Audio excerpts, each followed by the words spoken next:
साथ संगत जी, प्यार से कहना धन निरंकार जी। स्वागत है आप सभी का हमारे YouTube चैनल सोना इंस्पायर विचार पर। इस वीडियो की शुरुआत करने से पहले दास आपसे हाथ जोड़कर एक भावपूर्ण निवेदन करना चाहता है। हमारा उद्देश्य आपके जीवन में सकारात्मक शांति और प्रेरणा का संचार करना है। हर रोज हम आपके लिए एक नई प्रेरणादायक वीडियो लाते हैं। इन वीडियो के माध्यम से हम आपके जीवन में आत्मविश्वास, शांति और प्रेम का संदेश पहुंचाना चाहते हैं। आपसे निवेदन है, कृपया हमारे चैनल को सब्सक्राइब करें और नोटिफिकेशन को ऑन करना न भूलें, जिससे कि आप किसी भी अनमोल साखी, सत्संग या संदेश से वंचित न रहे। आज की हमारी कहानी का विषय है सत्संग क्या है। संतों के विचार। चलिए साथ संगत जी शुरू करते हैं। सत्संग का अर्थ है सत्य का संग, यानी सत्य, धर्म और आध्यात्मिक ज्ञान से जुड़े लोगों, विचारों और ग्रंथों का साथ। यह आत्मिक शांति, ज्ञान और मोक्ष की ओर ले जाने वाला मार्ग है। सत्संग के माध्यम से व्यक्ति अपने जीवन को सही दिशा में ले जाता है और मानसिक शांति प्राप्त करता है। सत्संग से मनुष्य की बुरी प्रवृत्तियां नष्ट होती है और वह परमात्मा के निकट पहुंचता है। जैसे कोयला आग के संपर्क में आकर लाल हो जाता है, वैसे ही सत्संग से मनुष्य के भीतर शक्ति और ज्ञान का प्रकाश फैलता है। स्वामी विवेकानंद जी ने कहा है, एक बुरी संगति से बचने के लिए हजारों पुस्तकों को पढ़ना बेहतर है, लेकिन सत्संग में एक पल बिताना सबसे मूल्यवान है। संत कबीर जी कहते हैं, सत्संगत कीजिए साधु की, हरि कथा सुनिए गूढ़, लाभ हानि कुछ सोचिए, हंस चलेगा छोड़। संतों की संगति करो, उनके साथ बैठकर ईश्वर की बातें सुनो। यह जीवन का सबसे बड़ा लाभ है, क्योंकि अंत में शरीर तो यहीं रह जाएगा। गोस्वामी तुलसीदास जी ने कहा है, बिनु सत्संग विवेक न होई, राम कृपा बिनु सुलभ न सोई। सत्संग के बिना विवेक नहीं आता और भगवान की कृपा के बिना सत्संग नहीं मिलता।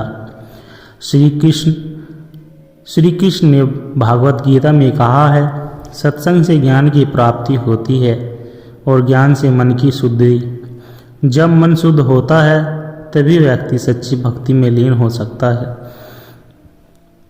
गुरु नानक देव जी ने कहा है, सत्संग से अमृत समान ज्ञान प्राप्त होता है, जो आत्मा को जागृत कर देता है और परमात्मा से जोड़ता है। साथ संगत जी, सत्संग का महत्व मनोविकारों का नाश।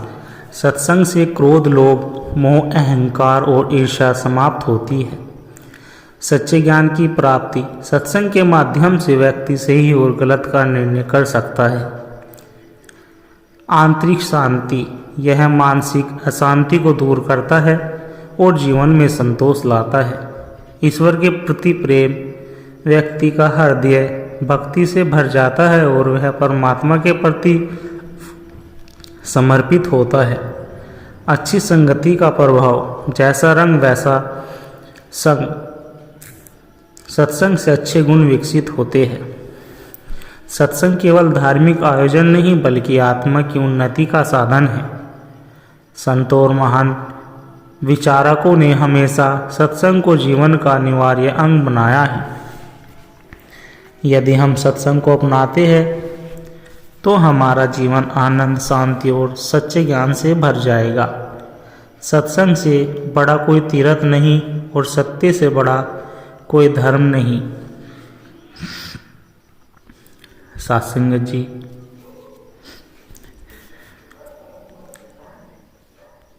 सत्संग केवल प्रवचन सुनना या भजन कीर्तन करना नहीं, बल्कि एक आध्यात्मिक प्रक्रिया है जो व्यक्ति को अज्ञान से ज्ञान, अशांति से शांति और मोह से मोक्ष की ओर ले जाता है। सत्संग के प्रकार। शाब्दिक सत्संग। गुरु संत या ज्ञानी पुरुषों के मुख से सत्संग सुनना, वेद, उपनिषद, भागवत गीता, रामायण, महाभारत, गुरु ग्रंथ साहिब जैसे धर्म ग्रंथों का अध्ययन करना, संगीत में सत्संग, भगवान के नाम का गुणगान करना। भक्ति संगीत से मन की शुद्धि होती है और चित्त प्रसन्न होता है।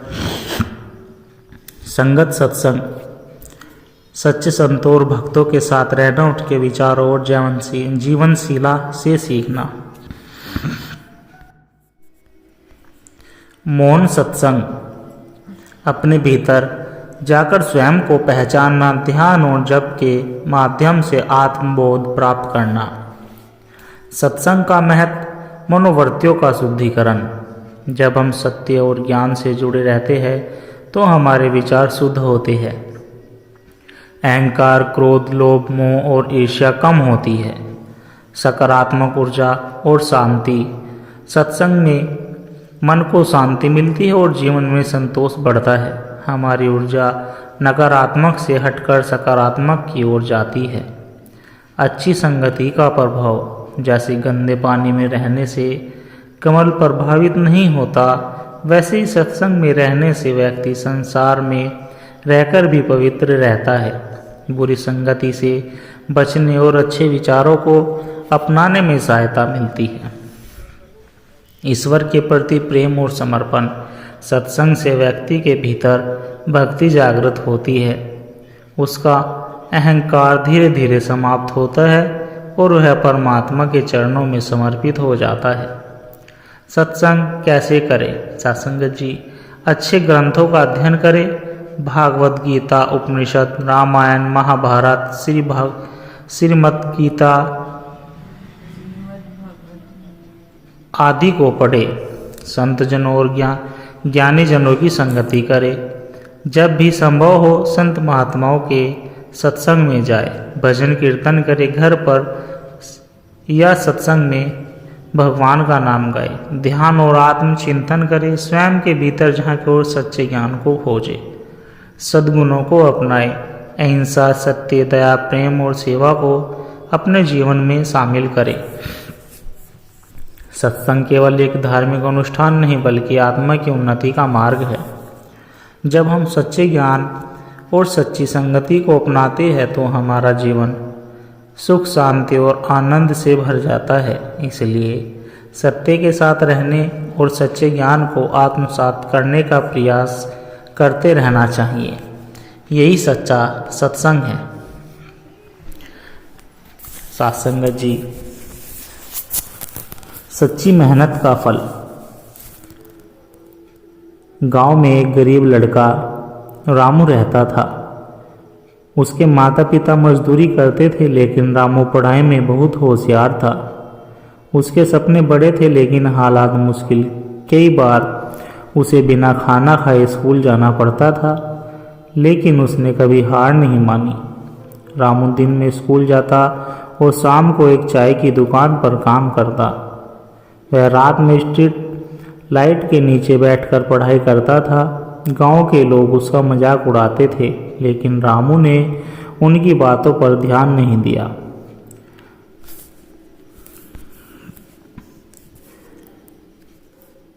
साल बीतते गए और मेहनत रंग लाई। उसने मेहनत करके एक बड़ी स्कॉलरशिप हासिल की और शहर के एक बड़े कॉलेज में दाखिला लिया। वहाँ भी उसने अपने संघर्ष और कड़ी मेहनत से खुद को साबित किया। आज वही रामू एक सफल IAS अधिकारी बन गया है। जब वह अपने गांव लौटा तो वहीं लोग जो उसका मजाक उड़ाते थे उसकी तारीफ करने लगे। सत्संग जी, इस कहानी से हमें यह शिक्षा मिलती है, संघर्ष और मेहनत कभी बेकार नहीं जाती। यदि आप अपने लक्ष्य के प्रति ईमानदार हैं और पूरी लगन से मेहनत करते हैं तो सफलता निश्चित है। सत्संग, विचार, आत्मज्ञान और शांति की ओर यात्रा। हमसे हर कोई शांति और आनंद की खोज में है, लेकिन हम इससे बाहरी चीज़ों में खोजते हैं, धन, रिश्ते, सफलता, प्रसिद्धि, परंतु सच्चा आनंद बाहर नहीं हमारे भीतर है। जैसे समुद्र की गहराई में शांति होती है, वैसे ही आत्मा की गहराई में अपार आनंद छुपा हुआ है। भागवत गीता में श्री कृष्ण कहते हैं, ना तत्व देहो ना मनो बुद्धिरात्मा तू परमार्थ है। तुम यह शरीर मन और बुद्धि नहीं हो, तुम तो शुद्ध आत्मा हो। जब हम यह समझते हैं कि हम आत्मा है, न केवल यह नश्वर शरीर, तब जीवन की दृष्टि बदल जाती है। दुख और सुख केवल शरीर और मन के स्तर होते हैं, आत्मा सदा शांत और मुक्त होती है। सच्ची भक्ति और समर्पण। भक्ति का अर्थ केवल मंदिर जाना नहीं, बल्कि ईश्वर के प्रति संपूर्ण समर्पण करना है। तुलसीदास जी कहते हैं, तुलसी भरोसे राम के निर्भय हो के सोई, अनहोनी होनी नहीं, होनी हो सो होई। जब हम प्रभु पर भरोसा रखते हैं तो वह समाप्त हो जाता है। हम अहंकार और मोह से मुक्त होकर जीवन को सहजता से स्वीकार करना सीखते हैं। ध्यान और साधना का महत्व। मनुष्य का चित्त अशांत रहता है। बाहरी संसार की भाग दौड़ में हम भूल जाते हैं कि सच्ची शांति अंदर से आती है। ध्यान एक ऐसा साधन है जो हमें हमारे वास्तविक स्वरूप से जोड़ता है। ध्यान के लाभ। मन को शांति मिलती है, क्रोध, लोभ और ईर्ष्या कम होती है, आत्मज्ञान की यात्रा में प्रगति होती है। सेवा और परोपकार। सच्ची साधना। सच्ची आध्यात्मिकता केवल ध्यान और भक्ति तक सीमित नहीं है, सेवा और परोपकार भी उतने ही आवश्यक है।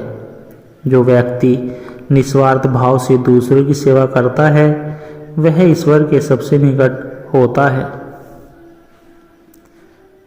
परहित सरिस धर्म नहीं भाई। गोस्वामी तुलसीदास जी ने कहा है, दूसरों की भलाई से बड़ा कोई धर्म नहीं। वर्तमान में जीना और संतोष। भविष्य की चिंता और अतीत के पछतावे में हम वर्तमान को खो देते हैं। गीता में भगवान श्री कृष्ण हमें सिखाते हैं, तुम्हारा अधिकार केवल कर्म पर है, फल की चिंता मत करो। जब हम इस मंत्र को जीवन में अपनाते हैं तो जीवन सहज और आनंदमय हो जाता है।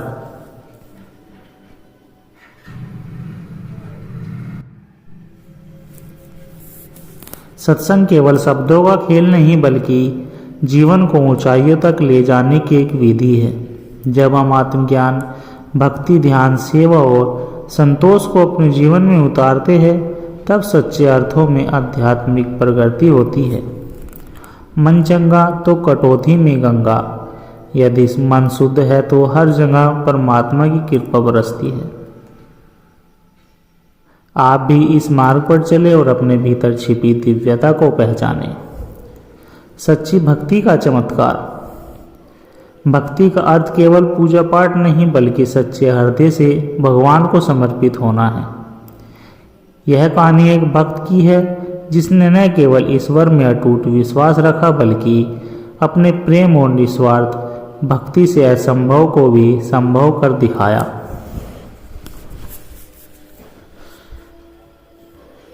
प्राचीन समय की बात है। एक छोटे से गांव में रमेश नाम का एक गरीब किसान रहता था। वह अत्यंत सरल, निस्वार्थ और ईश्वर का अन्य भक्त था। उसकी दिनचर्या सुबह भगवान का भजन गाने, फिर खेतों में काम करने और रात में सत्संग में शामिल होने की थी।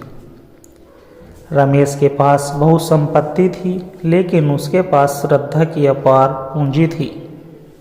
वह मानता था कि संसार में जो भी होता है वह भगवान की इच्छा से ही होता है। उसके गांव के लोग उसकी भक्ति पर हंसते थे और कहते, ईश्वर से प्राप्त करने से कुछ नहीं बदलता, मेहनत करो तभी फल मिलेगा। लेकिन रमेश मुस्कुराता और कहता, भगवान मेरी परवाह करते हैं, वह मुझे कभी निराश नहीं करेंगे। एक वर्ष गांव में भयंकर सूखा पड़ा। नदियाँ सूख गई, खेतों में दरारें पड़ गई और लोगों को अन्न और जल के लिए संघर्ष करना पड़ा। गांव के सभी किसान अपने खेत छोड़कर शहर जाने लगे, लेकिन रमेश ने गांव छोड़ने से मना कर दिया। गांव वालों ने पूछा, रमेश, जब पानी ही नहीं है तो तुम यहाँ क्या करोगे? रमेश ने मुस्कुराकर कहा, भगवान की कृपा से बारिश जरूर होगी। वह अपने भक्तों की परीक्षा लेते हैं लेकिन कभी छोड़ते नहीं।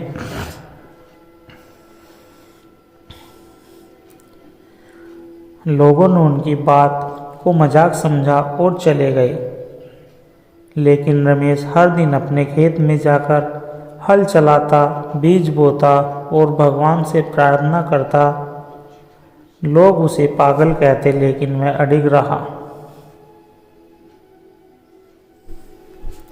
भक्ति का चमत्कार। एक रात रमेश अपने खेत में बैठकर भजन गा रहा था।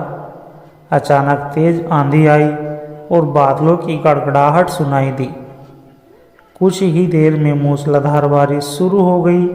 गांव के जो लोग जा चुके थे वे वापस लौट आए और देखा कि रमेश के खेत सबसे पहले लहलहा रहे थे। गांव वालों को एहसास हुआ कि रमेश की भक्ति और विश्वास ने चमत्कार कर दिखाया। उन्होंने रमेश से पूछा, तुम्हें कैसे यकीन था कि बारिश होगी? रमेश ने मुस्कुराकर कहा, मुझे भगवान पर भरोसा था। जब मैं अपने कर्मों को सच्ची श्रद्धा के साथ कर रहा था तो भगवान मुझे कैसे निराश कर सकते थे। इस कहानी से हमें यह शिक्षा मिलती है, साथ संगत जी, सच्चा विश्वास चमत्कार कर सकता है। कठिनाइयों में धैर्य और श्रद्धा बनाए रखना ही सच्ची भक्ति है। परमात्मा अपने सच्चे भक्तों की परीक्षा लेते हैं, लेकिन कभी उनका साथ नहीं छोड़ते। सिर्फ कर्म ही नहीं, उसमें श्रद्धा और समर्पण होना भी जरूरी है। रमेश की भक्ति ने साबित किया कि जब हम परमात्मा पर सच्चा विश्वास रखते हैं और अपने कर्म को निष्ठा से करते हैं तो सृष्टि भी हमारे पक्ष में कार्य करने लगती है। भक्ति केवल मंदिरों में नहीं बल्कि अपने हृदय की गहराइयों में होती है। महात्मा और व्यापारी सच्ची शांति का रहस्य। कई लोग मानते हैं कि धन, प्रतिष्ठा और सफलता से ही जीवन में सुख और शांति मिलती है, लेकिन क्या वास्तव में ऐसा है? यह कहानी एक धनवान व्यापारी और एक साधारण महात्मा की है, जो हमें सिखाती है कि सच्ची शांति बाहरी वस्तुओं में नहीं बल्कि भीतर की अवस्था में है। काशी नगरी में रघुनाथ नाम का एक बहुत धनी व्यापारी रहता था। उसके पास अपार धन संपत्ति, नौकर चाकर, बड़ी हवेली और शानदार वस्त्र थे। उसके पास संसार की हर भौतिक सुख सुविधा थी, लेकिन फिर भी वह हमेशा परेशान रहता था। रघुनाथ हर समय चिंता करता, व्यापार बढ़ेगा या नहीं, कोई उसका धन छीन ना ले, लोग उसकी निंदा तो नहीं कर रहे हैं, बीमारी न हो जाए, परिवार में कलह न हो जाए। उसके मन में हमेशा असंतोष और भय बना रहता। एक दिन उसने अपने एक मित्र से कहा, मेरे पास सब कुछ है लेकिन फिर भी मैं भीतर से अशांत हूँ।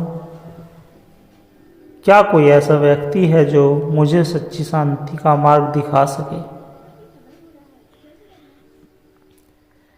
मित्र ने मुस्कुराकर कहा, काशी के बाहर एक महात्मा जी रहते हैं, वे बहुत ज्ञानी हैं। यदि तुम उनसे मिलो तो शायद तुम्हें उत्तर मिल जाएगा।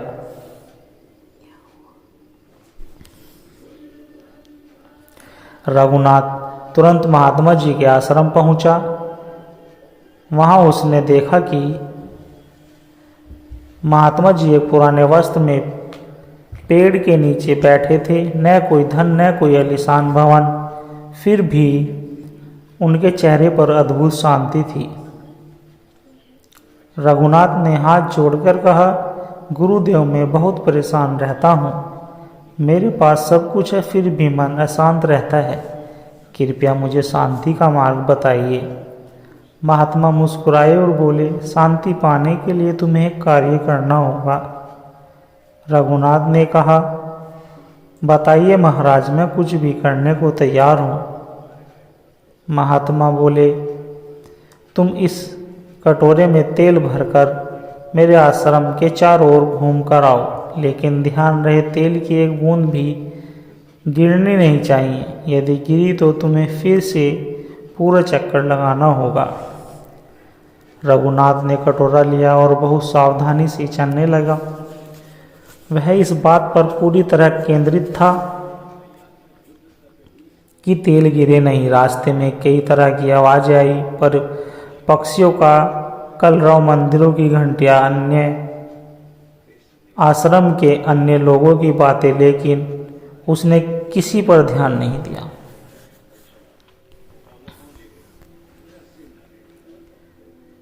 कुछ समय बाद वह महात्मा जी के पास लौटा और गर्व से कहा, देखिए मैंने तेल की एक भी बूंद गिरने नहीं दी। महात्मा जी मुस्कुराए, पूछा, अच्छा बताओ रास्ते में मंदिर में क्या हो रहा था? रघुनाथ चंकित होकर बोला, मुझे नहीं पता, मैं तो केवल तेल पर ध्यान दे रहा था। महात्मा जी ने गहरी दृष्टि से देखा और कहा, यही तो शांति का रहस्य है। जब तुम्हारा ध्यान केवल अपने लक्ष्य पर था, तब बाकी संसार की चीज़ों से तुम प्रभावित नहीं हुए। इस तरह यदि तुम अपने भीतर की आत्मा पर ध्यान केंद्रित करोगे और बाहरी दुनिया के मोह, चिंता और भय को छोड़ दोगे, तो सच्ची शांति पा लोगे।